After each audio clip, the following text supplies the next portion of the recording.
All in favor? Thank you. Now, we're going to superintendent's report. Dr. Valestis has some reports that he has to make, and so turn the meeting over to him. Thank you. Hello again, everyone. So, during each month of the school year, there are some reports that are mandatory and some that we choose to do. But some of the mandatory things that I want to talk about at this meeting, you'll see later in your board packets because there are motions supporting them. So one of the items that we consider every September is an HIV survey. And what that means is the principals of every school will assess, along with staff, their HIV program. And you'll find that it is in your agenda on page 7 when that comes up. Our school averages look about the same as last year. But the idea of the HIV self-reporting mechanism is that we want administration and staff to go back to the definitions of HIV, to take a look at our educational component of it. And then this is forwarded to the state of New Jersey. And although it's a compliance activity, it's one that makes sense because we really should always be looking at what we do and then how well we think we're doing it. There's another motion in our packet that just recognizes and establishes School Violence Week. And what that means is we look at the activities that we're planning to educate children and staff.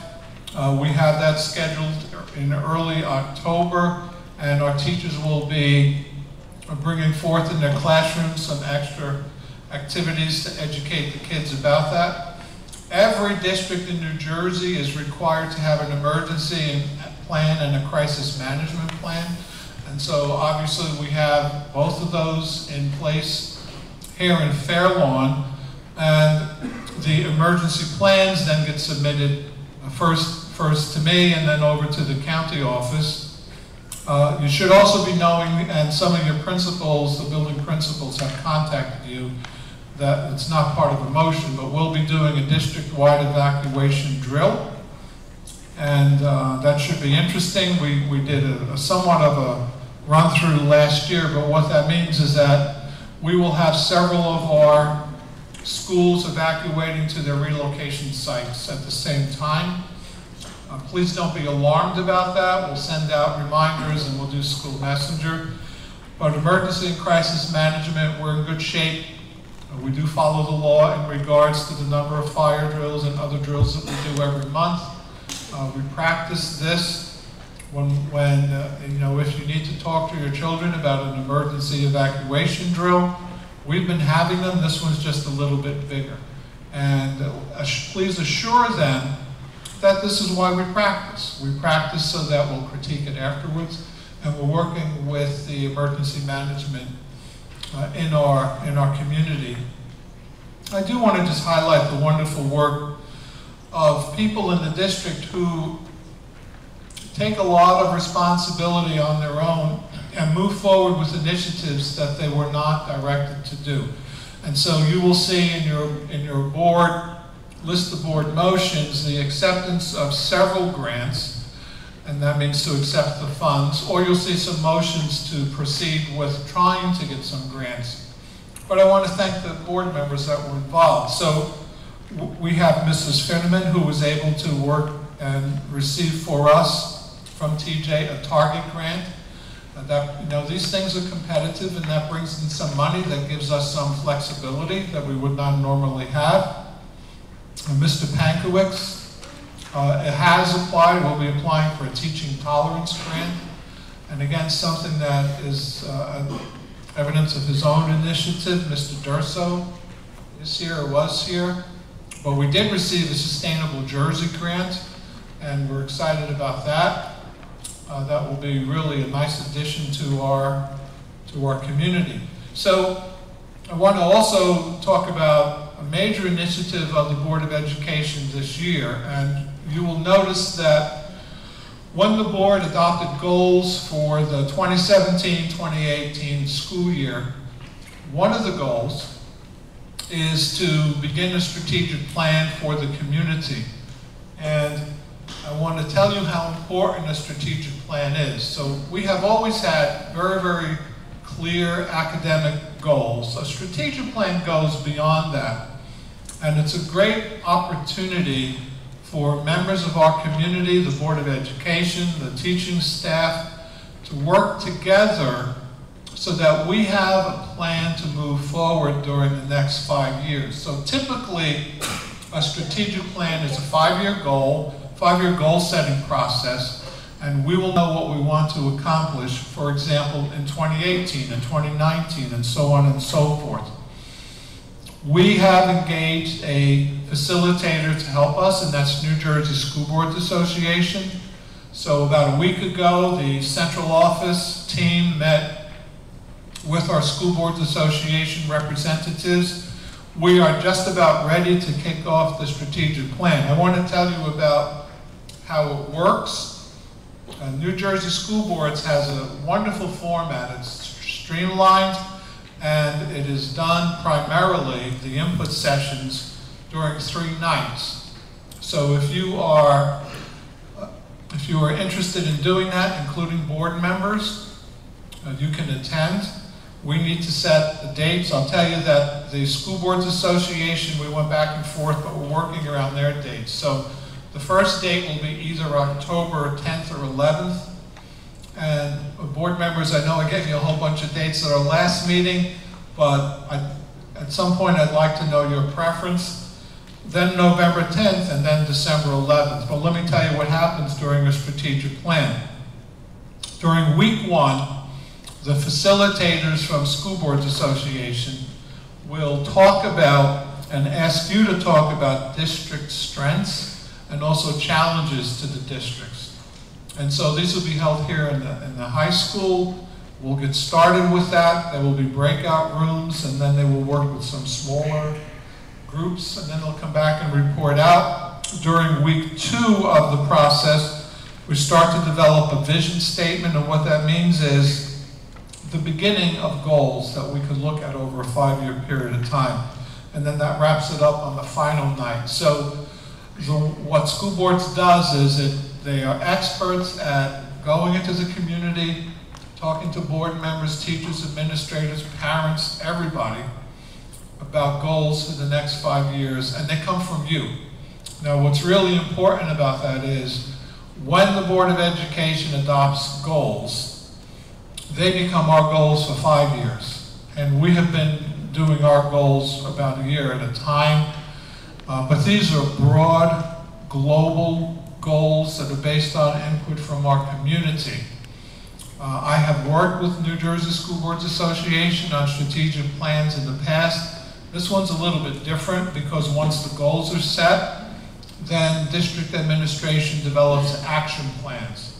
But that helps give us a focus. So what I've learned over the years as a superintendent is when we make decisions, it may sound like a decision that we're making for 2017, 2018, but we need to have a global perspective so that we know how that's going to affect us moving forward.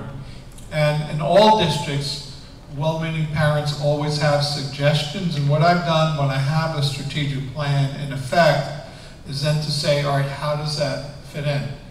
Another reason that this is really important is by next year at this time, the district will have a new superintendent of schools, and it is always advantageous for a new superintendent to come in and know where the district is heading based on the input of community members. So the board members had all sorts of literature that I sent out. Once we get through selecting the dates, then we will have broadcast emails. We will communicate it in every possible way. We hope to see good crowds at this. It's a lot of fun. I've been through several of these. And it really is a message from your Board of Education that we value you as a community and we value your input. So once again, the new teachers, that was great. I want to also announce another date that's confirmed. So last week we had our meeting in regards to referendums. You know that I said that what my recommendation is that we have themes and that the next theme be a presentation by our bond council, so that is confirmed. That'll be on October 2nd. You should look forward to, I sent home an and it's something that Nick worked on, a survey that will go out to the entire community. We hope to have that finalized this week, but it looks really, really good. And then November, what we hope to do is to take those survey results and share that with the public so that you have an idea of what our teachers and parents are saying about components of the referendum. So October 2nd is the next referendum date. The topic will be the bond council. Bond counsel, Lisa Gorab, is an expert. And what that means is, when I say bond counsel, is she will be able to inform the community about how the cost of the referendum will impact you as a taxpayer. What will be the impact on a typical home or per $100,000 of assessed evaluation. So that's going to be on the 2nd. And that concludes my report. Thank you, Dr. Blessis. Before we get started, a couple of PTA people got missed. Ravi Giletti, she PTA from Moore Point. She came in afterwards. Oh, Mills. Sorry. How are you? And then Michelle Nappy, who's president of the PTA Council. I don't know if you were introduced, but I don't think so. But thank you both for your hard work. Oh. All right, I'm sorry, I don't know your name. Can I introduce them really quick? Sure. I'm sorry, I didn't write it down, so I forgot to. I tried to look all impressive, right? My fantastic PTO ladies, Mrs. Statham and Ms. DiChiaro, are co-presidents because they just couldn't, they duked it out and we just decided to have two. So they're Was it amazing. draw? Both new. They both won or they both lost? We're not sure yet. Thank you, ladies. Okay, now we have a couple items. G1, approval of minutes, and G2, there's no items. May I have a motion for items G1 and G2? All in favor? All right, now we're going to go to S1, which is retirement and special resolution. So could I have a motion and a second for S1? Okay, first one is S1A. Cindy, would you be kind enough to read that? You need a microphone. You do, because we're taping, and I'm told that if we don't use a microphone, you can't hear, so. Okay, that's fine. Resolution recognizing the service of Board Trustee Mr. Michael Rosenberg. Whereas Mr. Rosenberg, a respected and dedicated trustee of the Fair Lawn Board of Education for 10 years, is being recognized for his devotion, time, and giving unsparingly of himself for the betterment of our school systems. And whereas Mr. Rosenberg, serving with dedication, dignity, and decorum on a Board of Education comprised of 9 elected officials, and recently honored by the New Jersey School Boards Association for his 10 years of dedicated service, becoming a school board trustee in 2007, serving as vice president from April 2009 through April 2011, and president from April 2011 through December 2013, also serving on various committees. And whereas Mr. Rosenberg is a distinguished member of the community of Fair Lawn, graduating from Fair Lawn High School in 1983, has been instrumental in encouraging and promoting the general educational welfare of the students of Fair Lawn, and who shares his passion for public education as an educator in the Hillsdale School District as a social studies teacher, and for his admirable involvement in the Boy Scouts organization as Scoutmaster and committee chairman. And whereas that the Fair Lawn Board of Education hereby acknowledges with gratitude the many years of service on the board by Mr. Michael Rosenberg, therefore be it resolved that the Secretary to the Board of Education be directed to spread this resolution in full upon the minutes, and that the Superintendent of Schools present a copy of this resolution to Mr. Michael Rosenberg. Thank you, Cindy.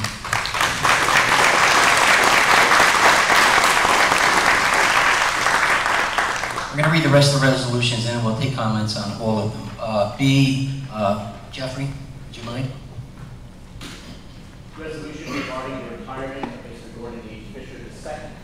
Whereas Mr. Gordon Fisher, a dedicated and conscientious music teacher in the Fair Lawn School District for 31 years, has requested retirement at the end of the day on December 31st, 2017, and whereas Mr. Fisher has provided quality music education for the students entrusted in his care and has been instrumental in influencing young people to participate in meaningful creative projects and to utilize their musical talents to the utmost extent. And whereas Mr. Fisher, with concern and dedication, given the task of instructing young minds has guided those students to achieve their greatest potential. Therefore, be it resolved that the Board of Education extends its sincere appreciation to the many years of service rendered by Mr. Gordon Fisher and wishes for him good health and happiness in his retirement. And be it further resolved that the Secretary of the Board of Education be directed to spread this resolution in full upon the minutes, and that the Superintendent of Schools dispatch a copy of this resolution to Mr. Gordon H. Fisher II. Thank you, Jeff. C, Elise, would you mind?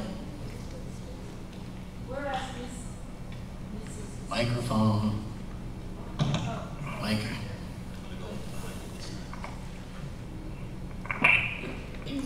Whereas Mrs. Susan Smithland, having joined the Fairlawn School District staff in 1991 and through 26 years of dedicated service as a physical education teacher, has indicated a desire to retire effective December 31st, 2017, and whereas Ms. Smithland has helped to instill in the youth of our community those values emphasizing the importance of personal health and physical fitness throughout life, thus enabling our students to attain a more meaningful, enjoyable, and productive life.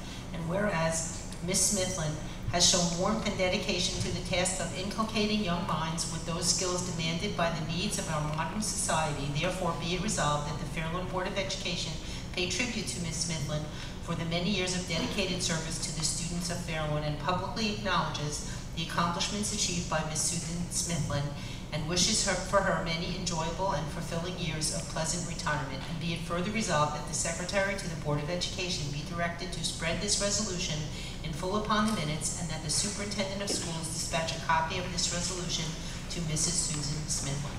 Thank you, Elise. And D, Mary, would you be so kind?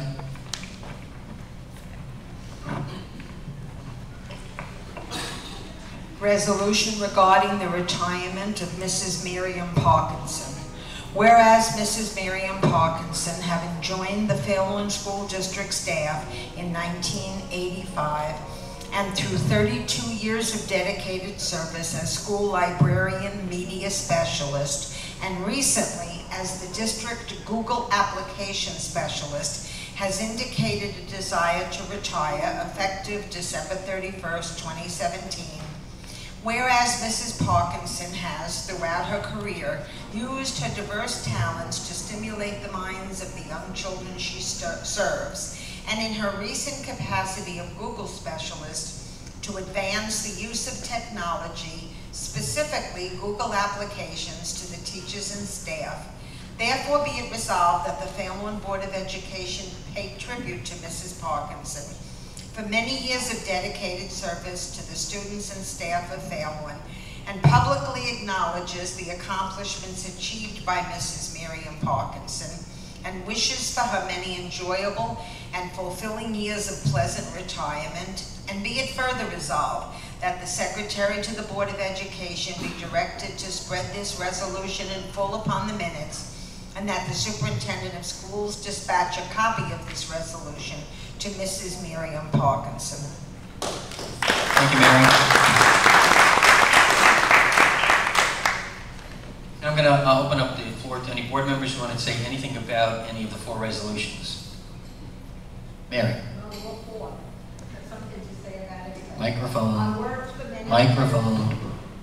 Sorry, I worked for many years with Mr. Fisher in his capacity as a music teacher and a wonderful music teacher, enjoyable to spend time with in the faculty room, and I wish him well. Miss Susan Smithland, also at the high school, again, many years of dedicated work at the high school, and again, I wish her well. Miriam, I know, have worked with as a colleague for a very long time. She was very instrumental in planning many of the activities that we were involved in when the 8th grade history English that Mr. Dolan and I integrated. She designed many activities teaching the children how to tell the difference between a website that's and a website that's a valid website for research. So Miriam is a very wonderful person and has done recently an awful lot in terms of the Google applications, and I really wish her well. And of course Mike, who I have served with for these 10, going on 11 years now. Mike has been a valuable and wonderful board trustee. He is passionate about the children of the district. He's passionate about education. He's passionate about Fairlawn and doing what's right for children. And we hope, Mike, that you'll continue to serve in many more years on the board. Thank you, Mary. Joan, you had your hand up? I want to congratulate you, Michael. As a newbie on the board, this is my 3rd year, any question I ever asked Michael, he was right there helping me out, as well as all the other board members here. But I want to thank him for his dedication to the board. I know he puts the kids first, the community, everything is top-notch about Michael, and I want to thank him for serving with me on this board. I like being with him. Thank you. And I also want to congratulate all 3 teachers. I hope they enjoy their retirement as much as I do, and I hope they have a very less stressful life now that they're not teaching anymore. Thank you. Thank you, Joan. Any other board members? Oh, Ron. Mike, congratulations. It's a well-deserved honor.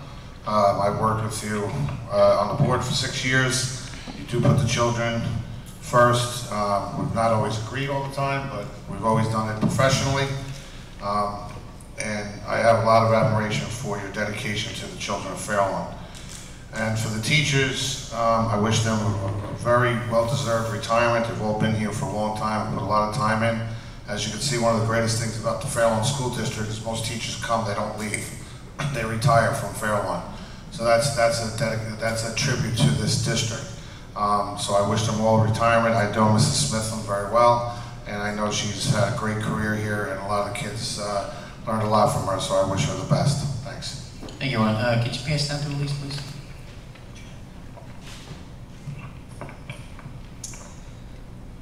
I just wanted to say, for the teachers, I know all 3 of the teachers that are retiring, and I'm excited for them to start the next phase of their lives. They were all excellent teachers. My children had, I think, all 3 of them at some point, and they really knew how to be with children. And for Mike, I just wanted to add, because a lot of people don't know, he was like the Daughters of the American Revolution award winner, and he's been Teacher of the Year, and he has a couple other special history honors. He was went to Mount Vernon on a special thing. I think it was CNN or something, right? He won. He's won a ton of awards as a middle school history teacher, and I just thought I'd throw that out there because he's a great board member, but he's an exceptional teacher. Thank you, Elise. Anyone else? On behalf of the board, I'd like to wish the 3 teachers a long, healthy, and happy retirement. And with regard to Mike, a lot has been said, but I think you've been a tremendous addition to the board. I think that very lucky to have you as a board member. The public is lucky to have you as a board member. You're smart. You're funny sometimes. You have a unique way of looking at things that I appreciate, and Town of Fairlawn is very lucky to have you in this capacity and as your capacity as a volunteer with the town, the Boy Scouts, and the Rescue Squad, and everything else. So I'm glad to see that you got this special recognition, and I know you're very active in school boards in a number of different ways as well, to School Boards Association. So on behalf of the entire board, congratulations and thank you very much. Is there anyone from the audience who would like to say anything? No? Got to come up to the microphone now. Yes, really? Yeah, but I'm worried about the thousands of people watching. Are we doing the whole state your name? Yes, state your name. Mildred Shower, at Berlin Drive, I don't know if that matters. Okay, good. I just wanted to thank Mike for all of the endless support that he gives to our special ed department, serving on the special ed committee, coming to read to all of our kids at the book fairs, coming to decorate pumpkins, coming to support anything and everything that we do, and just being a huge part of FLACE and of our community. Thank you so much. Congratulations. Thank you, Mel. Anyone else? All right. Oh, Jim. State your name for the tape, please. Jim Rosella, principal of the high school. I just want to say on behalf of Sue Smithlin. Sue Smithlin has been here 26 years in the high school teaching, but she also was a Fairlawn High School graduate. Her husband Jack's a Fairlawn High School graduate.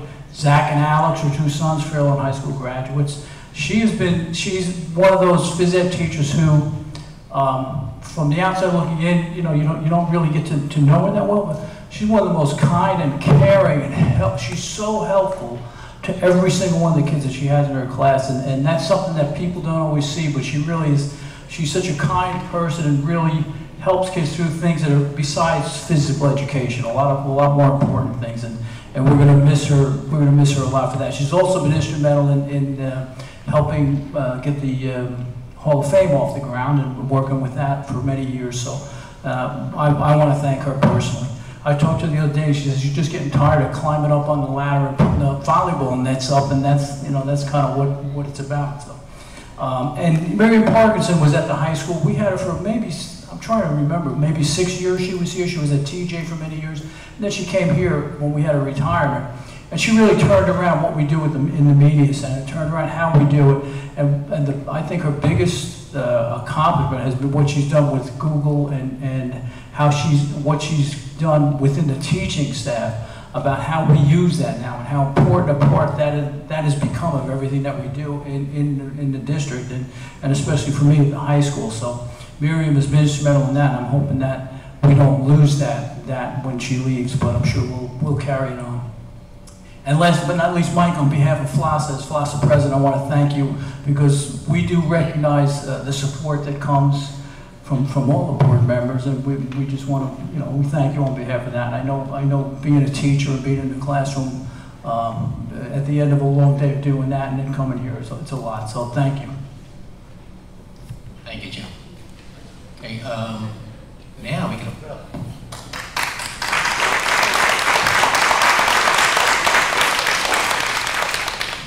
Thank you all so much. Well, all in favor of S1, aye. Opposed? Oh, is there? I didn't hear any ayes. Yeah, no, S1, all of them. Well, this is S1, A through D. Okay. S1A, okay. All right. We just voted on S1. That's all we did. Okay. S2, approval of county state submission requirements. S3, disenrollment. I have a motion for S2 and S3. Comments from the board on S2 or S3? Comments from the audience on S2 or S3? Roll call, please. Yes. Mrs. Franco? Yes. Mr. Klein? Yes. Mrs. Piella? Yes. Ms. Quackenbush? Yes. Mr. Rosenberg? Yes. Mr. Spindell? Yes. Mrs. Wallace? Yes. And Mr. Van Camp? Yes. E1, attendance at conference conventions, workshops. E2, approval of extracurricular trips. E3, no items. E4, approval of bedside home instruction. E5, no items. E6, grants, entitlements. E7 and E8, no items. E9, approval of AccuPlacer remediation.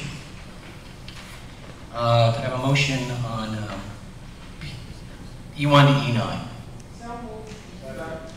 Comments, questions, board members on any of those items? Members of the audience? Questions, comments on those items? No? Thank you. Seeing none, can I have a roll call, please? Mr. Bardullo? Yes. Mr. Klein? Yes. Ms. Quackenbush? Yes. Mr. Spindell? Yes. Mrs. Franco? Yes.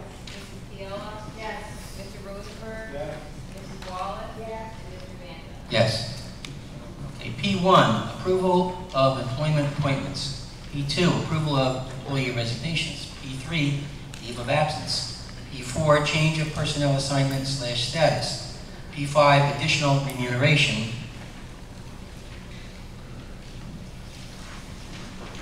P6, no items. P7, other business, termination of employment of non-certificated personnel. I have a motion for P1 through P7. Questions, comments, members of the board? I see some hands. Jeff, you were first? Yeah. Microphone, please. Microphone. Can you hear me? Well, I can hear you, but I have a people question outside about can't. P5A4, all the 6 periods. Is there a particular reason? I don't remember ever seeing this many 6 periods handed out before. Not that I have a problem with them being given out, as I've benefited by them before personally, but I'm just curious why there's so many this time around. Lisa, could you hand Lisa the microphone, please? Again, the microphone is not for us. It's for TV Land. A number of the 6 periods that are listed here are covering for positions that are out of maternity leave and or covering for special ed classes that needed special ed teachers. Okay, and then I saw another hand, Mary. There you go. I just wanted to point out, see volunteers. It's nice to see Marlene Matola. She worked for our school district for many, many, many years. Was one of our original special education aides from way back, and now she's back as a volunteer, and that's really a lovely thing to see. Thank you, Mary. Anyone else? Any members of the audience on the personnel items? Mel? Go to the microphone, please. State your name for the tape. I'm still Mel, and I still live on Everland. P5A1, is that a new position or a new thing, or is that like, have we always done that? Oh, okay, these are just the people in them now. Oh. Oh yeah, that's the ticks. You're in charge, okay. Thank you. Anyone else? A roll call, please. Mrs. Frankel? Yes. Mr. Klein? Yes. Mrs. Fiala? Yes, abstain from P1B10. Mr. Barbarullo? Yes. Ms. Quackenbush? Yes. Mr. Rosenberg? Yes. Mr. Sindel? Yes. Mrs. Wallace? Yes. And Mr. Vanda? Yes. SE1, approval of tuition transportation. SE2 and 3, no items. SE4, other business, approval of bedside home instruction, and approval of required related services for classified students. I have a motion on S1 through S4, please. Questions, comments, members of the board? Members of the audience, questions or comments on any of the S items? Seeing none. What? No, do roll call. Roll call, please. Mr. Klein? Yes. Ms. Quackenbush? Yes. Mr. Rosenberg? Yes. Mr. Sindel? Yes. Mrs. Fiala? Yes. Mrs. Frankel? Yes. Mr. Barbarullo? Yes. Mrs. Wallace? Yes. And Mr. Vanda? Yes. Okay, F1, approval of acceptance of gifts. F2, approval of discards. F3, approval of bills payable payroll. F4, approval of bills payable. F5, approval of board secretary report. F6, approval of board treasurer report. F7, no items. F8, approval of state submissions / requirements. F9, no items. F10, no items. F11, other business, approval of school use. All right, we'll come back to the addendum. I have a motion for F1 through F11. Questions, comments, board members? Ron? F1, I want to thank Flace. A lot of hard work went into that. For your new sign, it's going to be in front of Edison School, so we're all excited about it. And also, again, from the Mills PTA, Great job for the fan and for the four filtered water bottle refilling stations. Again, without the PTAs and the PTOs in this district, there are a lot of things that do not get done. And also to Mr. and Mrs. Singh for their $100 for second grade class supplies. So we appreciate everybody's donations. It surely is a big help. But again, looking forward to that new sign. Okay, I think Jeff had to say the next. With regard to F8A, these are the plans that will be submitted to the state so we may hold a referendum. I just have a general process question, and not to belabor any of the other conversations that took place last week. What would be the process for either a board member or a member of the public to ascertain the specific line items cash-wise for what things actually cost, and that breakdown so we could all be more educated and informed as to when, where, and how the money is going out and how these numbers were ascertained by our consultants? Thank you. Okay, first let Ernie in, and then you can back him up. Okay, Ernie? So at the last meeting, the architect did give a description of all of the items that were included in it, and then also provided cost estimates. So what occurs is when the board considers this motion tonight, then it will go down to the State Department of Education, which will also conduct a review of not just the site plans, but the cost estimates. And if they have questions, they contact the architect to go back and forth on. So the motion is an important motion because it is, the board is saying submit the plans. But there were estimates included last week. Does that answer your question? I was thinking something a lot more specific.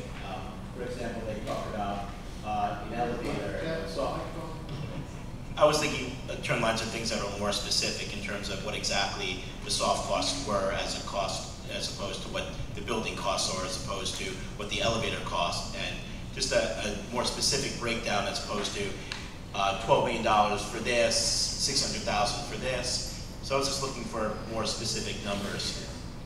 You will see that as the project moves forward, because then it will go out to the bid and the specifications. So in that we'll have more detail, because vendors, those who are bidding, will then be looking at the detail as well. Okay. Just to explain, when they finalize the application, in the application that goes to the Department of Ed has all of the costs broken down in accordance with what the state requires. So within there will be more specific costs for construction costs, legal costs, the bidding costs. So that will be included in the application. And we will have access to that? Sure, yep. Because I remember during the last referendum we didn't see those things. So I wanted to see this time. Okay. Thank you. Ron, you wanted to add something? Yes, I just wanted to let you know that next week we're having a Buildings and Grounds meeting, and we are going to be talking about certain issues of the construction. So we've been in touch with certain other experts that are going to go over the numbers with fine tooth and comb. So hopefully, as soon as everything gets approved, we'll get that information to you as soon as possible. Thank you, Ron. Any other board members on this? Cindy? In reference to having a little bit of trouble with the agenda tonight, bear with me. F1A, as a special education chairman, I am so thrilled that you were able to raise this money so fast. When you first came to me and we talked about it, I was really excited, and we put the ball into place, ball rolled, and you went out there, you did what you had to do, and congratulations, I can't wait to see it. Is there going to be a ribbon cutting? I hope so. I guess Mr. Garcia would have Maybe we to. could have, if there's have not to an allow official me. one, let's have one ourselves. allowed to speak, so. Well, if there's not an official one, we'll have one ourselves. Excellent. You have to see Lisa for the giant scissors. Any other board members? Oh, Elise. Okay, Mike, you have the mic. Yeah, I want to speak on F1 also, because remember, first of all the PTAs that have put signs in front of their schools, it's absolutely amazing. It's an amazing way of getting communication out, because most parents drive by those schools every day. So you have the high school, you have TJ, Warren Point, Lincrest, and I drive by the schools and I kind of make sure I look at what they're, at the sign. And you also have, and now we'll have Edison. And Edison, of course, besides the special needs population that's there, is also our board offices. So it's kind of a combination thing, and it's amazing because, you know, Place is not as easy, you know, I don't know if it's not as easy, but I think it's easier for the regular PTAs in the schools to raise money. Place has to really get it, and we definitely appreciate it because it's going to be very visible. Congratulations and thank you. Thank you, Mike. All right, Elise. I just also wanted to mention the bottle refilling stations, because that actually started at the high school as a like a student council kind of initiative, and it's really nice to see, because that is, to me, you know, such an important thing that, you know, a kid can refill a bottle or even a water bottle and not have to either buy another bottle, or, you know, if you have a reusable bottle, and it's filtered water from the fountain, and it fits, you know, like a larger item, and that's, I think, planetarily responsible, and I think we need to move in that direction. So I was really happy to see that other schools are starting to pick up on that. Thank you, Elise. Any other board members? Joan. I also agree with you, Elise, because it works so well in high school. When we had student dialogue, they were always talking about this. So I think this environmental thing is very, very good, and I think the other schools might sooner or later will pick up on it too. But I think it's a great idea. Yeah, Cindy, go ahead. Just one little thing about the filtration system and student dialogue. Joan is our chair, and when Joan and I saw that the elementary schools wanted to go about and do this filtration system, we went back to student government and said, you know, you guys have experience with it. Would you be willing to help the other schools to get the ball rolling? So you know, it was a big collaborative event, and I want to thank the student government for leading the way, because it started here in the high school, and I'm hoping to see it district-wide, and it started right here. Thank you, Cindy. Another hand, Mike. I'm sorry. You know, I mentioned the Edison thing, but the Milnes PTA, $13,000 worth of stuff, and the fan, obviously, the all-purpose, putting fans in the all-purpose rooms are very nice and very appreciated, and I think the kids are really going to appreciate it. Thanks. Thank you, Mike. All right, any other board members? Members of the audience, questions, comments on F1 through F11? Step up to the mic, please. State your name.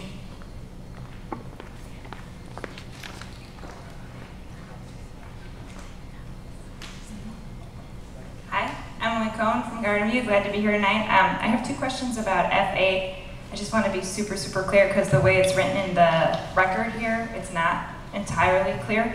That the renovations and additions to Memorial Middle School, as well as the renovations and additions to Thomas Jefferson Middle School, include the auditorium upgrades in those schools, correct? Okay. Yes. Great. And then also... Wait, or anyone say something? Just to be clear, what you mean by auditorium upgrades, this includes the air conditioning. Right. That's what we're talking about. Okay, great. Okay, thank you. Thank you. And then the Buildings and Grounds Committee meeting that Ron mentioned that's taking place next week, is that open to the public? Ron? Oh, okay. Can you, do you know the date and time if people want? No, hold on. Oh. It's a closed meeting. Okay. Is there any way for members of the public to be able to inquire about what was discussed at the meeting afterwards?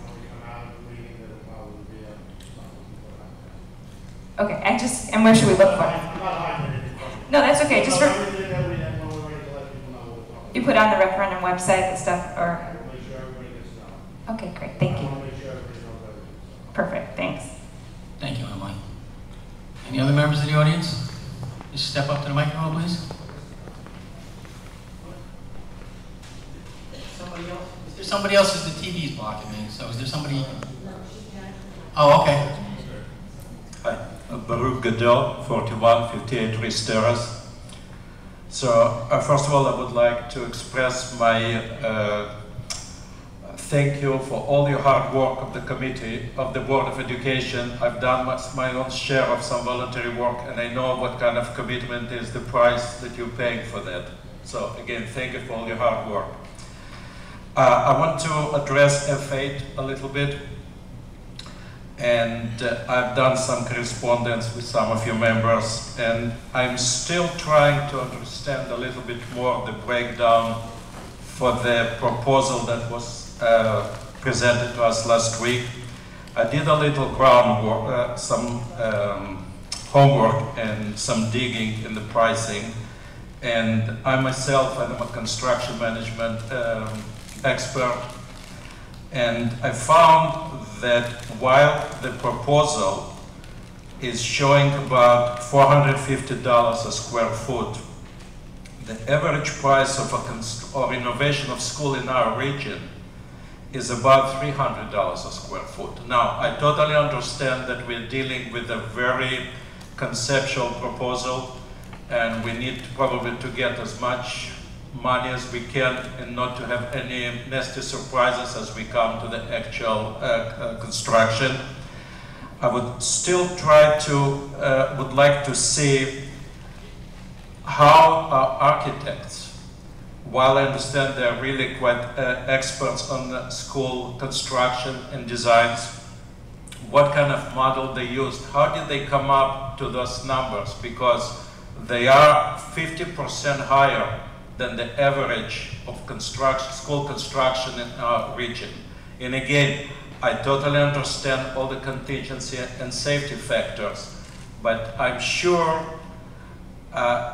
they have used some kind of a model.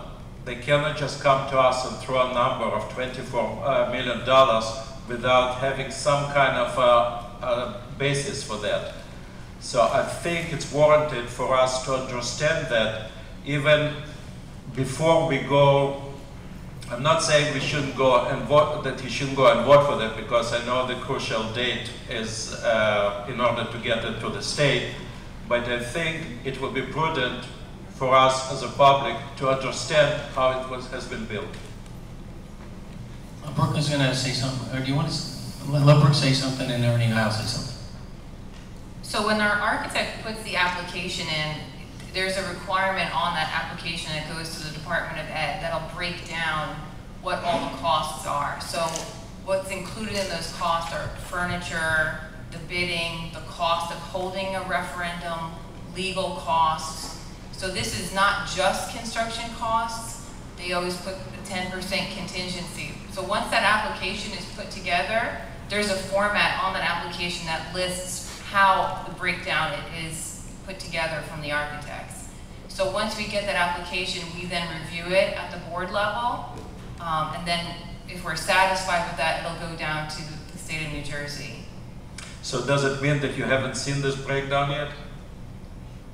We've seen general costs for the breakdown of it. This is using, his best guess based on prevailing wages and construction costs 3 years from now. But, I mean, I've been putting together construction cost and budget and supervising and exercising them for the last 30 years of my life. So I have quite a fair idea how the things are being put together. And I find a little strange, I mean, and I'm also an architect as well. So when I come to a client or to somebody and they want from me a budget, I have to tell them how I come up with this cost, what's involved in it. And especially when public money is involved in it, and eventually it will affect all our pocket, because we are talking a very big hit on taxes. I think it's prudent for us to really know what's involved with that? I mean, and I think again, as the sooner we see it, the better we have an understanding. And once we go to referendum, I'm sure there will be people here standing, knocking on the door and asking why you want us to pay that much money. But, I mean, you as a board, you need to explain to them, and any help that we can offer, and basically to get it up front, understand, I think will just benefit all of us. Brooke, let me just say this. You and I have had this conversation on email, and we don't have specific breakdown for each individual item. But in a $300 a square foot, I'll take your word for it. I don't know. It's not my, that's up to the architect and the administration to figure that out. But that's just the classroom. We're adding a number of things that besides that we're increasing the kitchen size. We are, what? There's no elevators? Okay.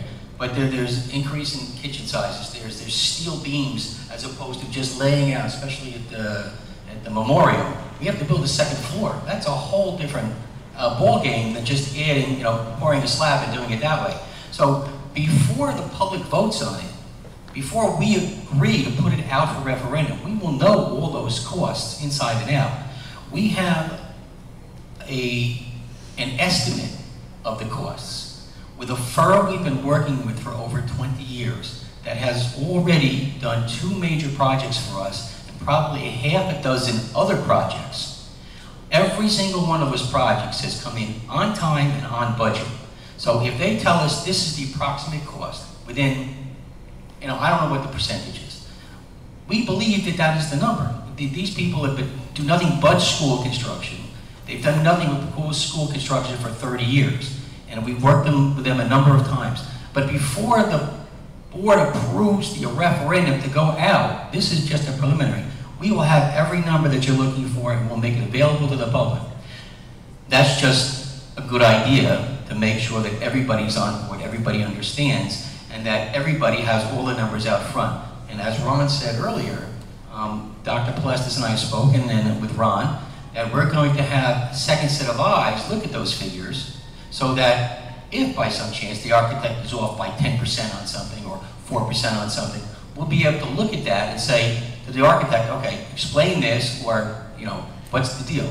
And you gotta remember, the architect doesn't set the price. The architect gives us an estimate. We put it out to bid. We have to send it out to bid, and we have to then give it to the lowest bidder.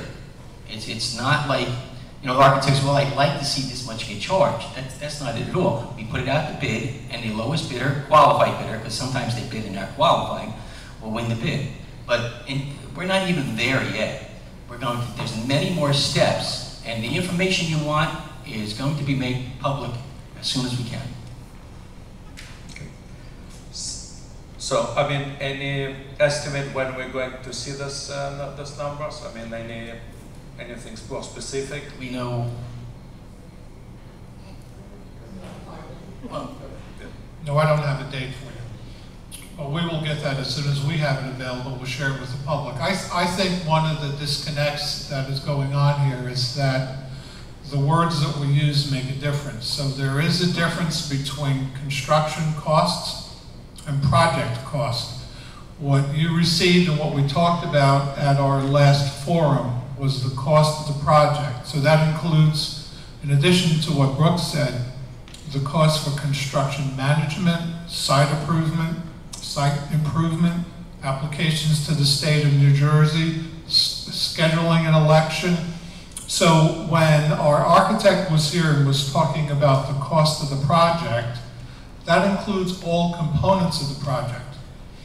He did not talk about specifically only the construction piece. Now, what occurs in the school referendum, which is different than just the pure construction project, is all of his estimates are reviewed by the New Jersey Department of Education, but that includes the total project. When the voters on March 13th consider this referendum, they will be considering the total project cost. And so I think that might explain why, and I don't doubt any of your numbers, why the construction piece is going to be one number, but the total project piece is going to be another number. what does occur frequently, all of the time in school improvement projects, is that because of the cost to follow the specifications of New Jersey and comply with the code, we absorb costs that might not be the same kind of cost if this was commercial construction. I'll give you an example. We had a very nice and honest dialogue about air conditioning the auditoriums. In a commercial construction, air conditioning and the rules are different than in a school construction, because in school, any room that is occupied by students and teachers must have air exchange. And so that adds, so because of the dynamic that we're building in a public school, we have that. But I think that what we're talking about is pure construction as opposed to the total project. And when we have the numbers, no one is trying to delay the information. When we have the numbers, we will share them with you. Also, please keep in mind that what I had proposed, the board embraced, and it seems that the public also embraced the concept, is that every month we will have a themed presentation about the referendum. The next one will be about the cost per household, and we'll talk in November about survey results, but we still have plenty of time as we get closer to the March 13th date to answer those questions. If you note and go on our webpage, soon we will launch a question and answer session. So that means what we have been doing is we write down questions, we have ignored no one, and then we'll go back and answer them, because many people do not watch the video streaming, and some people obviously are not at the board meeting. But as we build the case for the referendum and explain it, you will see more and more information shared in that venue. Also adding to the webpage, in addition to questions and answers, we'll have a Did You Know section, which are just interesting information about school construction and bidding. So, I mean, I think you have very clear a commitment from the board that we will share all of the information that we have. We're not prepared to do it now because it has to go through New Jersey Department of Education review. And when the New Jersey Department of Ed reviews the project, we'll have more details, which we will share.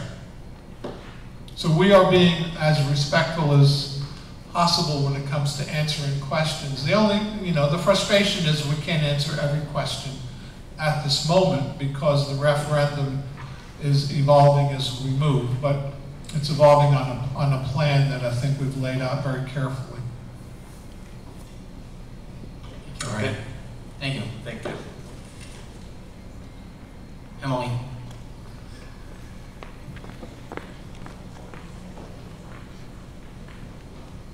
Hi, I'm Emily Cohn from Garden again. Just reflecting on that conversation, I wanted to ask the board if the plans have to go to Trenton like now, right? This is a timely meeting, part of the urgency of moving so quickly with this.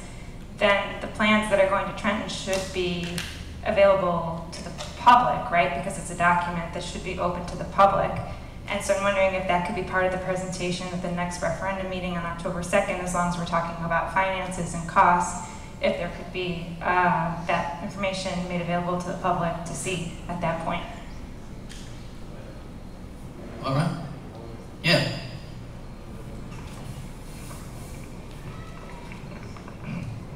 Plans are going down to Trent, I think next week. I can't guarantee that they'll be, and I'm speaking from dealing with the state because I deal with them every day. They might not be ready yet because they got to be approved by the state. They can make their own changes. If they're ready, yeah, I think that. But can't we see the proposed plans, not necessarily the approved plan? I mean, I can understand that it's a draft. The proposed plans, and I'm the building's ground chairman, haven't seen the full set. I can probably tell you it's probably over about 150 to 250 pages. You're talking a set of plans this big. Ron, I was just talking to Paul, and what he was saying, and I think we agree, is that those plans that are sent down to Trenton prior to being approved are a public record, and that we should put them on the website as soon as we're able to. And you know, I don't have a great wanting to I have no make problem 150 pages, you know, 300 copies, but Put them on. put them on the I have no website. problem putting them on. You can and put them people on. can look at them. I know they weren't available yet, but if you can put them on, there's As going soon to as be a they're long available. file. I can tell you that. I think the spirit of this comment is specifically around the more specific cost breakdowns that the board has available to them at that time to be available to the public, and then also have some opportunity for the public to come on October 2nd and actually be able to ask questions and Well, dialogue. October 2nd, well, listen, you're not, you can comment on anything you want on October 2nd. The theme meeting will be regarding bonding, but if there are specific questions that you want to ask that are not specifically related to that, you're free to do that. But we will make the plans available as soon as we can on the website. We're not going to print out 150 pages 50 times over. But to be on the website, if you want to print them out or just look at them, that's certainly I guess it's just a suggestion. If you can get it before the October 2nd meeting, that might be helpful for the public. I don't know the timeline, but I understand what you're saying. Okay, thank you.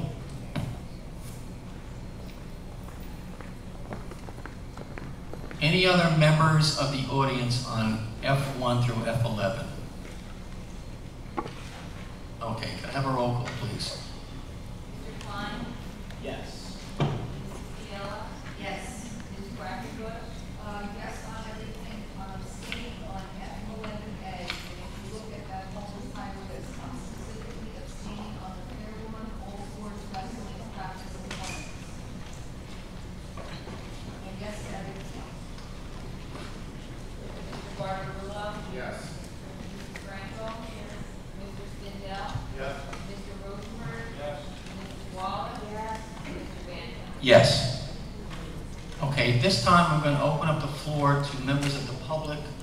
You may come up to the podium and comment on any item or have any questions about any item. Please step up to the podium and state your name. There is no restriction on what you can ask. Must you, like,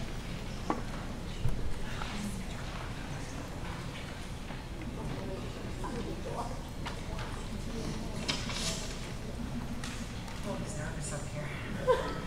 Hi. You can hear me? Esther Vera, Gordon Place, Water Tower. I have a question for Dr. Palestis regarding your comments earlier on strategic planning, and of course I left my notes at my chair, so I don't have them in front of me, but you did mention that you would use the New Jersey School Board Association to collect data. My question is, will the board be using that data to set the curriculum that will be used at the 2 middle schools when we convert over to 5 through 8?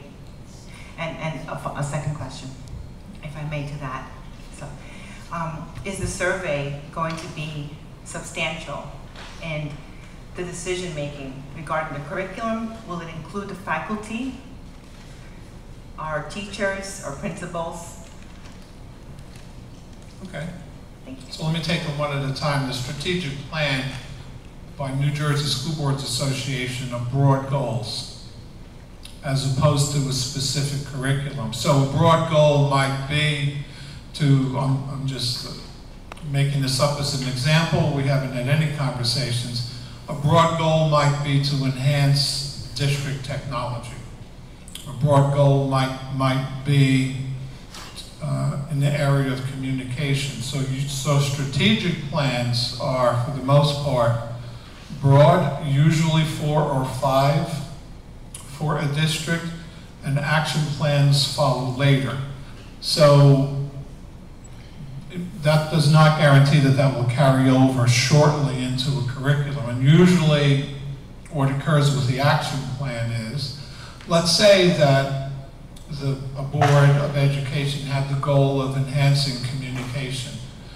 So an action plan would then discuss how would we do that in the 2018-2019 school year, how would we measure it, who's in charge of doing that, what resources would we need, and then in the 2020-2021, so it would follow. So I think it's more broad than specific. And in terms of the survey, it definitely will include parents and teachers. And one of the things I didn't talk about, and thank you for reminding me, is I had a wonderful meeting today with all of the 5th grade teachers in the district. And what was nice about that is I was joined by Mr. Cuffle, who represented the association. We had central office, and one of the very important concepts that we talked about is to make sure that teachers and their points of view about the referendum itself and then the program that would follow, that teachers are a part of the process. I thought that that message was very well received. And the most encouraging piece is that we all agreed to continue to meet again. So absolutely, I think the survey is very, very well done. I sent out samples to the board to take a look at. And what's nice about the process that Nick came up with is that it will provide us data as well. So the way it's designed is if you fill out the survey, you're going to indicate, you know, what group are you representing? Are you a teacher? Are you a parent? Do you have children in the schools? If so, what age group? So it's I think the people will be pleasantly surprised at the effectiveness and the simplicity of the questions. It's going to be a good way to generate data. So what that means is moving forward in terms of the program piece, we want as much input as we can possibly get. And that's the total community. It will also be available to the community as a whole. Will you put the survey up online for It will be. So there will be a link included on our webpage. And one of the goals that I have, and we mentioned this at central office, is I'd like people to start visiting our webpage. We set up a referendum section. On the referendum section, there is the board meeting that we conducted last week with the architect, and then there will be other bits of information. We have links to newspaper articles, so there will be an in the news section. We have links to documents created by Dr. Haber, who's our consultant, who basically laid out the due dates that are available.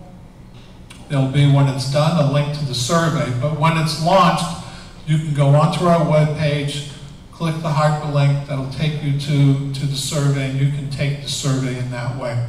So I think it's pretty comprehensive.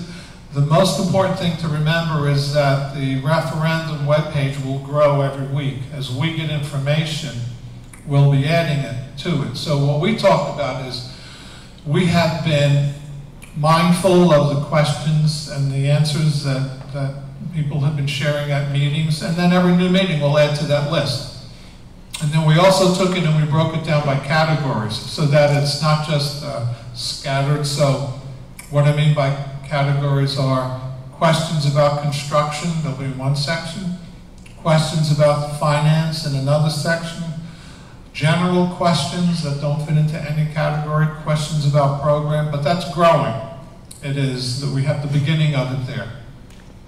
I have another question, is that okay? Sure. My question is on this topic? Yeah. Okay. I just wanted to say something as far as curriculum and development of curriculum. This school district always uses teachers as far as developing our curriculum. Every May or June meeting, there's a whole long list of the different curriculums that are changing. So I don't foresee us not utilizing the expertise of the teachers when it comes to planning for the new setup. Regarding S2, the HIB grades, I'm new, so I'm just trying to understand the survey. What are these numbers based on? Is it a scale of 1 to 100, and what does the 71 mean as compared to other schools in the area? Well, normally what will happen is the newspapers will pick this up and you'll see it reported in the newspaper. So that's hard to say how we compare. Our scores are comparable with last year, but what that means is the principal sits down and self-assesses our ability to enforce and teach HIB. Did you want to add anything, Natalie, to it?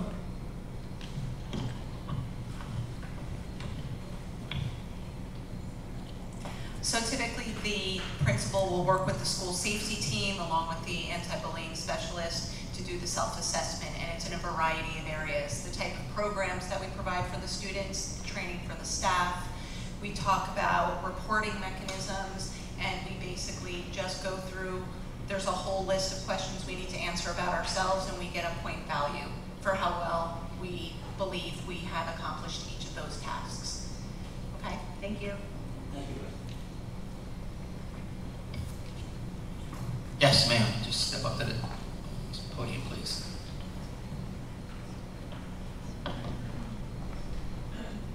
Hello, my name is Anastasia Karpov, Old Place. I just wanted to go back to 24 million.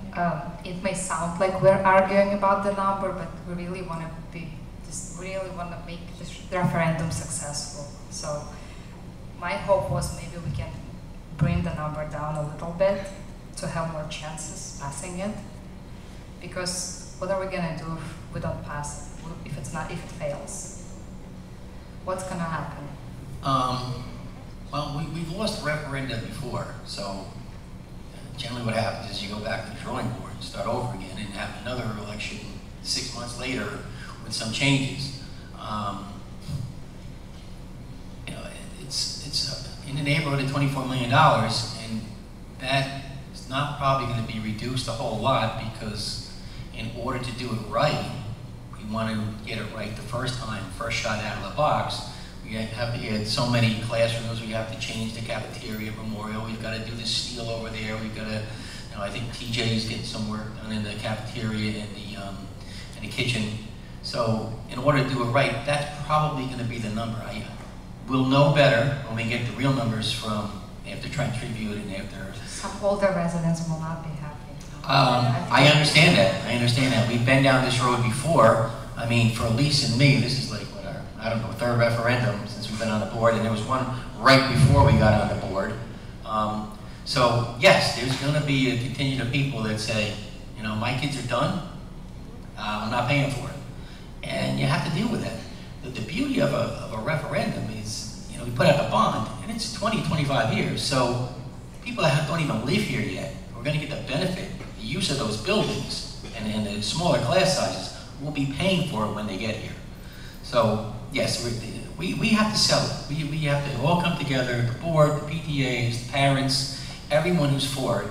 And a lot of the PTA people have been through this before as well, because we've done well, some of them are a little bit younger than me, but and we had one 4 or 5 years ago, and there's another one. When was the high school run? 2003, so like 14, 15 years ago. So, and a lot of the older PTA people remember what it was like to have to pass a budget. We'd have to have the meetings, we'd have to have, you know, the show, go to wherever we could. So, I know belaboring this a little bit, but it's probably going to be around the 24 million, and we're going to have a lot of no votes. I mean, I don't have any doubt about it. The idea is just to get everybody who's going to benefit to go and vote yes. Thank you. And the second question. Ron, you want to say something to that? Oh, Jeff had his hand up. Hi, how are you? Hi. I understand your concern. I'm all for it. Right, I understand. Not I everybody. understand. I'm concerned, but not really worried for a couple reasons. One, I believe in the board and the people with whom we've been working to get this passed. I honestly believe that.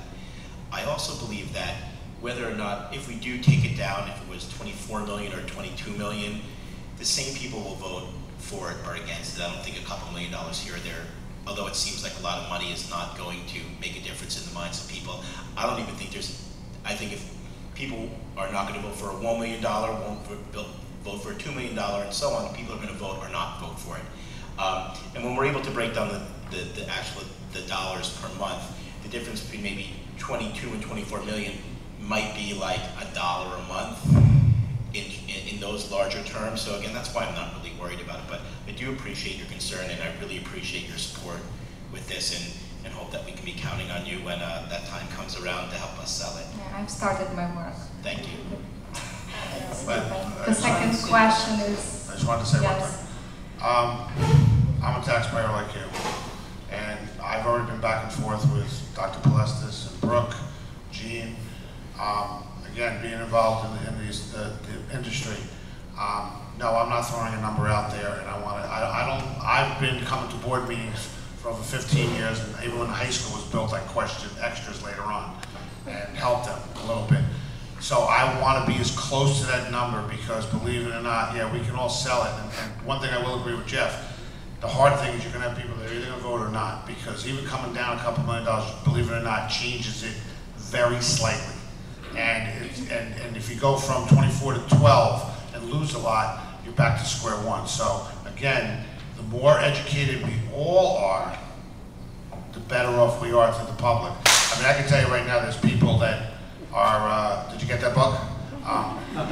But there's people right now probably won't because everybody's afraid of their taxes. And that's where we have to come in. But again, we want to work with the community and everybody in this community because it's only going to better the school district and it's also going to bring up your property values because as long as your school district stays high, so does your property value. So I do appreciate your support. And the second question and about... Cindy wanted to say something about your first question. I wanted to weigh in on what you were talking about because I feel that I have some experience from that side of the table as well as this side of the table. I sat at board meetings for 10 years before I made a run for a seat, and I was extremely involved in the passing of budgets, which had to go out to the public every April. They had to be voted yay or nay. So a couple of the big referendums, I was on this side of the table. The last referendum, I was on this side of the table. I ran an organization called FLAIR, which is Fair Loan Association for Responsible Education. And it was reaching the people to educate them about what a budget is all about. And when what we had found in our research was that if you could reach every parent that had a child in the school and would get them to go out and vote and pass the budget, the success rate of passing the budget was very enormous. You are always going to have your no voters. You are always going to have your naysayers. But if you hit the core of your people that have children in the school that want to see their kids get educated and see what is going on, they know what the overcrowding issue is all about, that was the way that we got our budgets passed. I definitely believe that that is the way we will get this referendum passed. We are not going to be able to convince everybody, but we need to educate the people that have children in the school, and that's what it's all about. It has worked very well for years. I worked tirelessly in making sure that we reached the school people. Just having a good breakdown would help. Yes, I totally agree. I totally agree. I don't think this is going to be something that is a piece of cake, but I think if we all work together as one community, one town, for the benefit of the children, we all know the criticalness of passing this referendum. We all know it. So we need to come together, one town, one community, and get the referendum passed. But I just wanted to tell you that I have seen it from both ends of the table. And the second question, yes. Is there any update on the superintendent search, the timeline, the strategy, any news? We're going to be discussing that tonight in closed session. There's nothing to report to the public right now. We will know something more by the next public meeting. By October 2nd or? No, the next October regular board The meeting. middle of the month meeting? October 19th. I'm not sure exactly what we can tell you, but we'll be able to give you a better idea of where exactly we stand. Okay, thanks. Okay? I see Mr. Cuffle. Now that I'm on camera, please nothing below the belly button. It's not flattering. Gene Cuffle, President of the Fairland Education Association. Dr. Plessis mentioned something earlier about us getting together this afternoon with fifth grade teachers, and I know that there are concerns about curriculum. It was an incredible first meeting today, and I want to thank Dr. Plessis in central office. Every key player was there, including Ms. Panagia. To find out from fifth grade teachers what they envision. And this is a process that takes place, but the fact that the key players are all being invited to the table was very heartwarming and very welcoming. I was part of the first transition when sixth grade went to the middle school 25 years ago. fact, this is the 25th anniversary of that happening. We have a time capsule hidden underneath TJ. I don't think you see anything written on a computer. Everything's handwritten back then. And I know that there are concerns that people have. I get it. We went through it. And for myself, being a 6th grade teacher with everyone coming in. And the questions are welcomed. I would say, you know, if there's any questions, and I offered that to Dr. Plessis, anything I can do to help answer questions for parents, because this is not about just the referendum in the building. This is about the education of your children. And we get that. And you have questions that need to be answered, and we will help answer them. Mrs. Wallace was part of that. In fact, I'm looking at board members. Mr. Banta's children went through it. I had his children, Mrs. Frankel's children. Some of you, I'm sorry, didn't get the benefit of that. But the whole process worked very well. I understand, and as teachers, we get that there are a ton of questions from every corner you can imagine, from buildings, from budgets, from curriculum, from students and what it's going to be like. And we welcome those questions, because unless we have those questions, we can't provide you with the answers that you need. So from all aspects, but today's meeting went very well. Dr. Plessis met with us last week as well, and just involving the entire school community. So I welcome that to be continued, and I thank him very much, because it is really that whole group effort that would make this a very successful transition for 5th graders into a middle school type setting. So thank you very much for that. Gene, thank you. Thank you very much.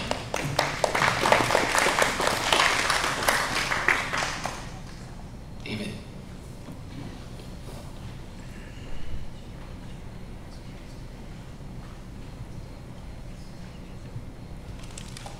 Hi, David Trevor, 310 Allison Street.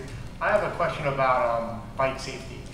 I've noticed bike safety. I've noticed a lot of kids in our community, middle schoolers, high schoolers, riding without helmets.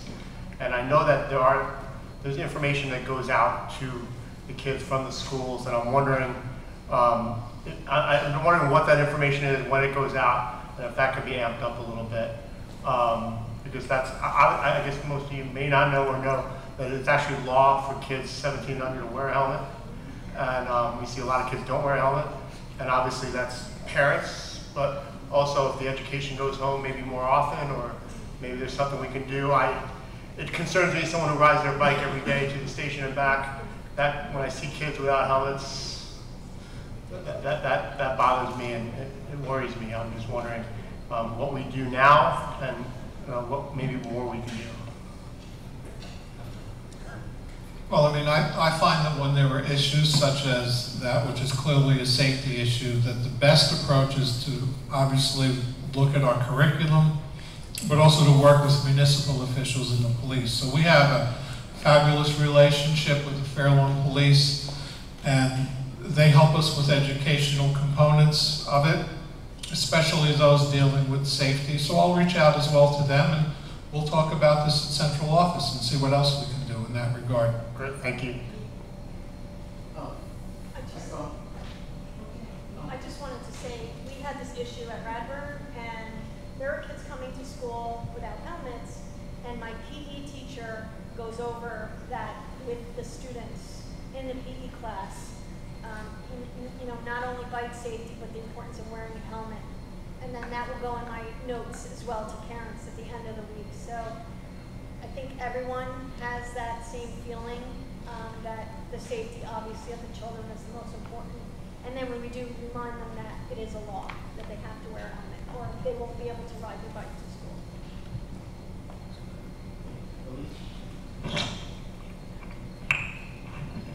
As board members, we're often on other committees that are like town committees and things like that. So a couple of years ago, I was on one of those committees, and the police station, they were selling helmets, and they were making sure that the kids were wearing helmets. So maybe they need to do that again.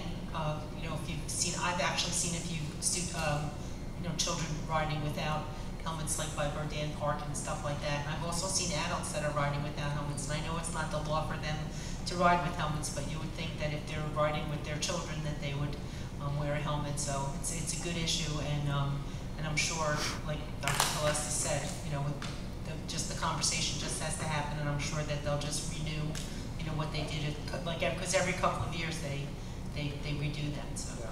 Well, thank you. Thank you, David. I know you wear your helmet because I see you on Facebook driving around with your GoPro. Yeah, I forget it once in a while, most of the time.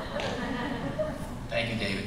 Any other members of the audience? Emily, just see if there's anybody else. Michelle, come on up. We'll get to you, Bill.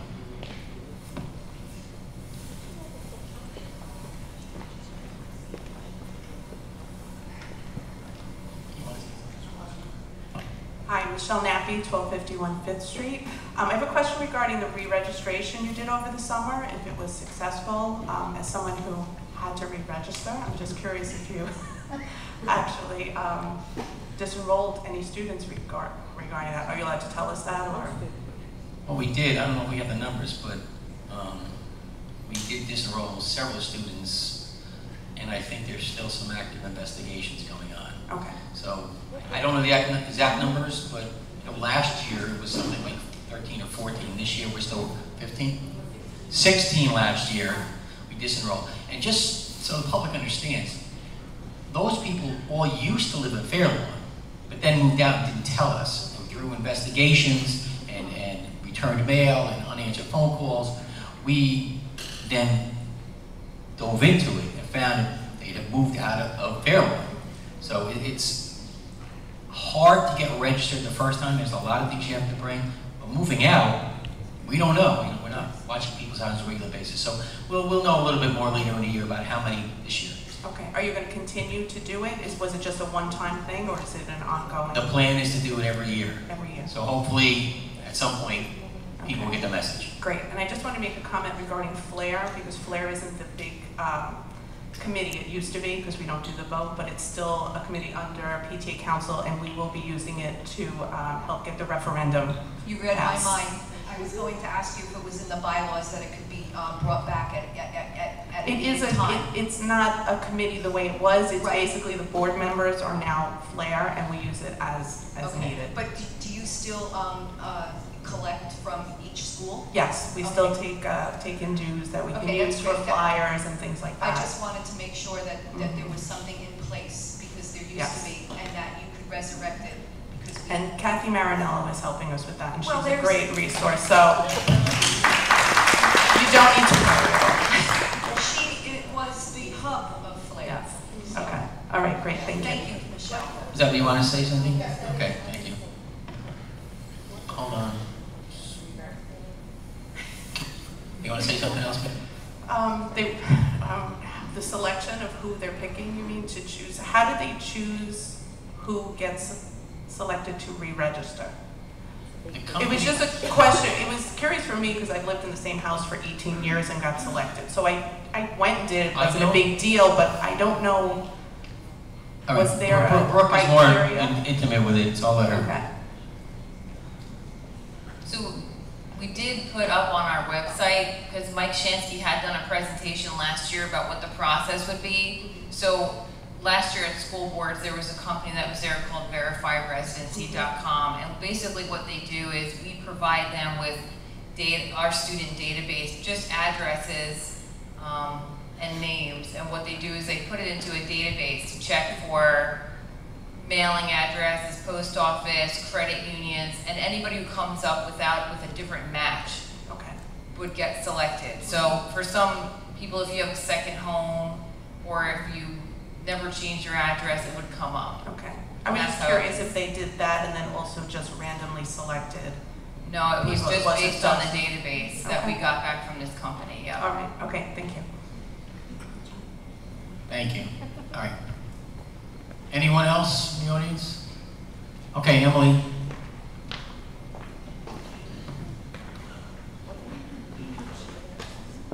Thanks. Again, Emily from Garden View. Maybe you're already planning to do this, Jean, as part of the meeting, but I just think it sounds like for the strategic planning process, it's critical to have the public come and participate in these 3 meetings that Dr. Plessis mentioned, and I just wanted to ask if the board is going to pick whether it's going to be October 10th or October 11th for the first one, so that people who want to be part of that process can start making plans now. Well, right now. So The other two, all of the dates are locked into School Boards Association and their calendars. Originally, we were going to try the 9th, but that's a holiday at school board. So, you know, I think it would be great if we had an indication from the board, whether it's October 10th or 11th. I asked the question, it's interesting, I asked the school board facilitators whether Board of Ed members attend these things, because sometimes the strategic plan is done without board members, and their recommendation was that it's wise to have some board members there to hear what is being said, but also to develop a sense of buy-in. Because if you're not there, then at the end, probably in June, I would ask the board to vote on the strategic plan and adopt it. So October 10th or 11th, any strong preference?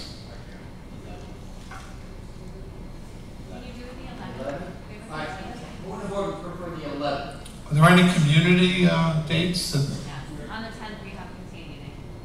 What? A PTA meeting, so if you could do it on the 11th. Right, does anybody have a problem with October 11th? Everybody doesn't have to go. Remember, this does not need to be the full board. It can be, board members can pick and choose. However, if 5 or more board members attend, then we would need to know, and that's going to be considered and advertised as a board meeting. What time is it? 7 o'clock. 7 o'clock, October 11th. Everybody on the board? Whoever is it. Looks like we'll have another. At the high school, this room. So it would be then October 11th, November 10th, and December 11th. Thank at the you. high school.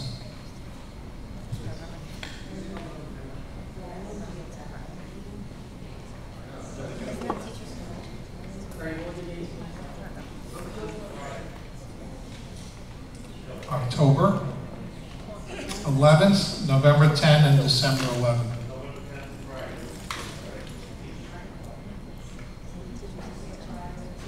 Those are no school that day. All right, I'll check with school boards, but we'll get the first date down. October date is set, we'll get the November. Thank you for pointing that out. Well, no, we'll get back to the November date. We'll get back to the November date.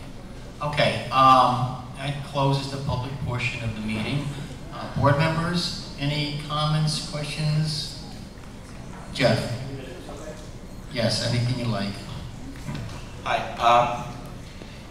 Please don't take this personally, anyone. We haven't had any real education meetings where we've discussed actual educational things. I know we're busy doing referendum type things, but I really wanted to throw out there some ideas that I am hoping to have discussed by the Board of Education in terms of some modifications in our program, and one idea that I really want to throw out that I feel close to. One is I'd like to bring out the idea of bringing houses back to the middle schools. I know that would be likely the plan when we move to the 5 to 8s. However, that's 3 years from now, and as we've been told at board meetings by our professionals, houses are the accepted way and the most common way to run middle schools, and we don't do that. And I was hoping to have a discussion and a presentation on that at an education meeting. The other thing is a little bigger. Especially the PTAs and the PTOs, the people of Fairlawn for years have been very generous. And coming this March, knock on wood, they're going to be even more generous with us in terms of passing a referendum and, for lack of better words, giving us their money for what we ask for.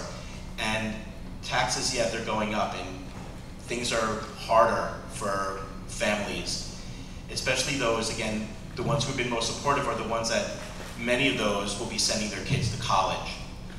A lot of districts and a lot of schools are bringing in more plans and ideas beyond AP classes that very few kids, relatively speaking, can get into. And not all AP credits are even transferable into core classes. I would like to see And I would like to look into other plans and other ideas and other ways we can bring in college credit classes, dual credit classes, either working with local colleges, Bergen Community, or having straight up dual credit classes like the SUPA program, and to see if we can at least send every kid who's going to go to college at least with one full semester of credits under his or her belt. If we were able to do that, if using Rutgers just as a baseline for tuition, that's $15,000 a student for 15 credits that we can be saving the people who have been the most generous to us.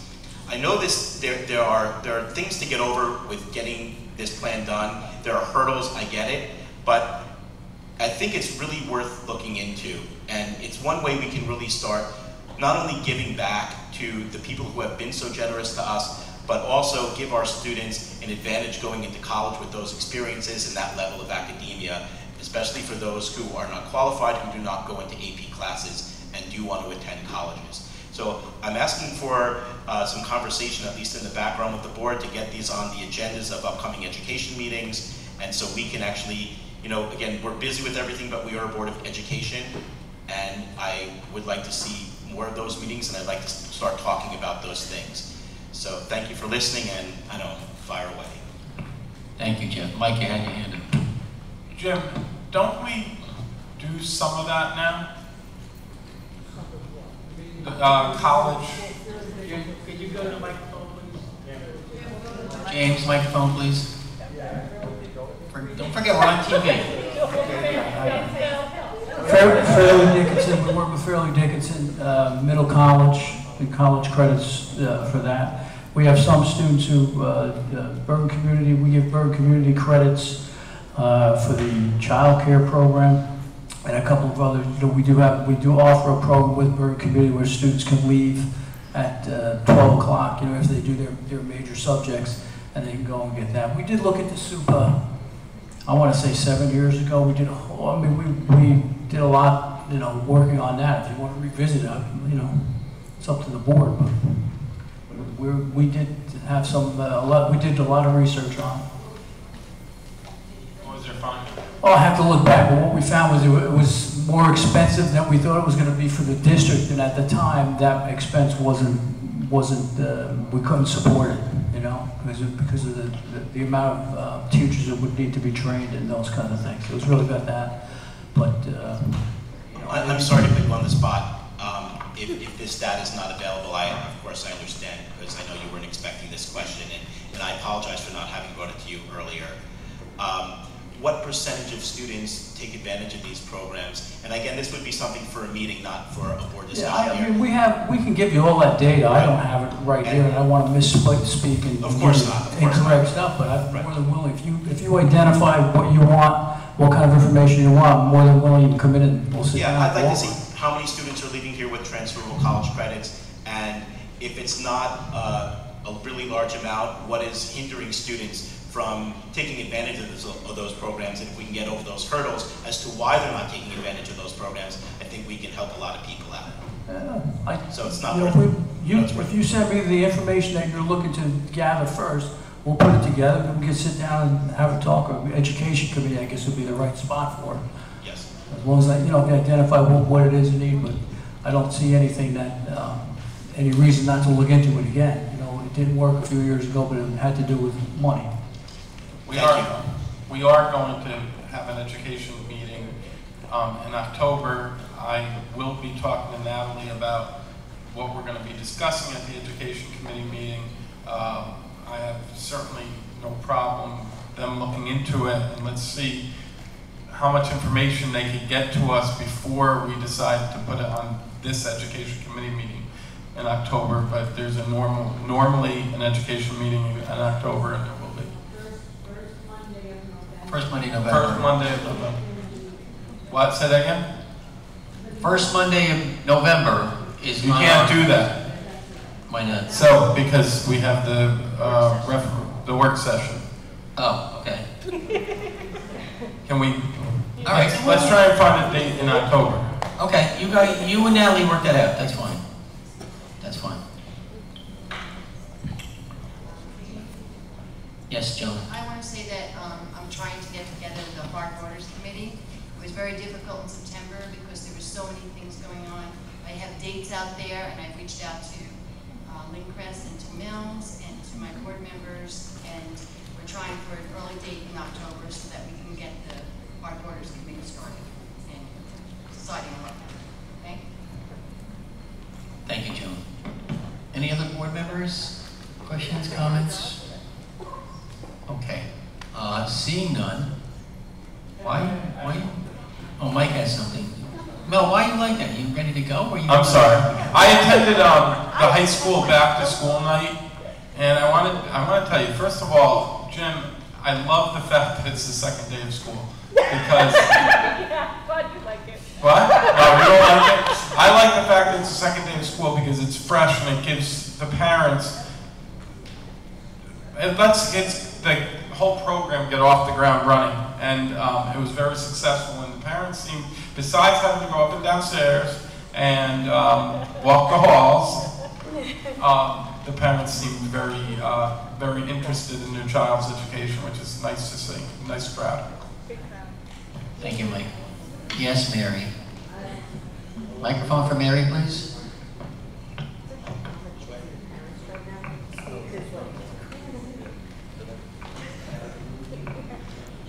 Quickly, two things.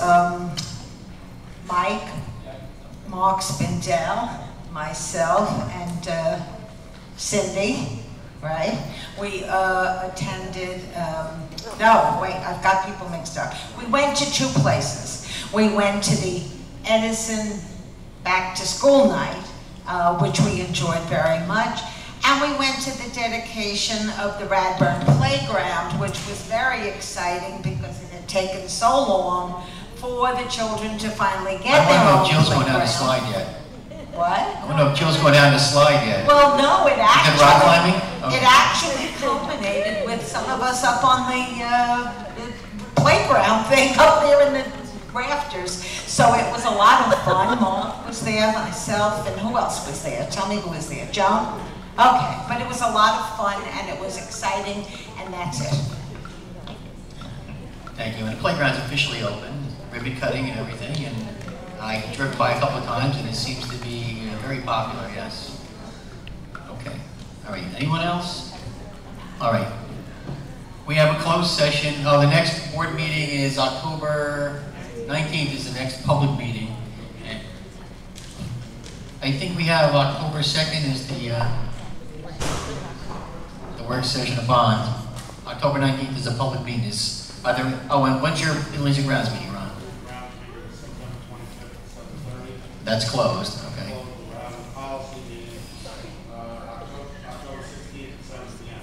October 16th, 7 p.m., okay. That's an open meeting. Policy meeting, open meeting. That's an open meeting, Ron's saying. Okay, hold on one second. Brooke is going to give us the dates again. Hold on. Okay, policy is October 16th at 7 p.m. We're going to do that at Edison. And September 25th is the Buildings and Grounds Committee. That's a closed committee meeting. And in the agenda, we also had listed October 2nd is the work session, October 19th is the monthly meeting, and October 11th is the strategic planning. Okay. Mike? Can we do the Education Committee meeting on Goosey Night there, October 30th? No, I'm busy that day. Please stop places to toilet paper. Just TV. Is that okay? Is that okay for anyone? What's the the date? October 30th, Monday, October 30th. Is that okay? Yes, although it's not Halloween. Okay, so add that to your calendar. What time, Mike? 7:30? Or 7? 7. 7 o'clock. Okay, these dates will be put out on the website as well.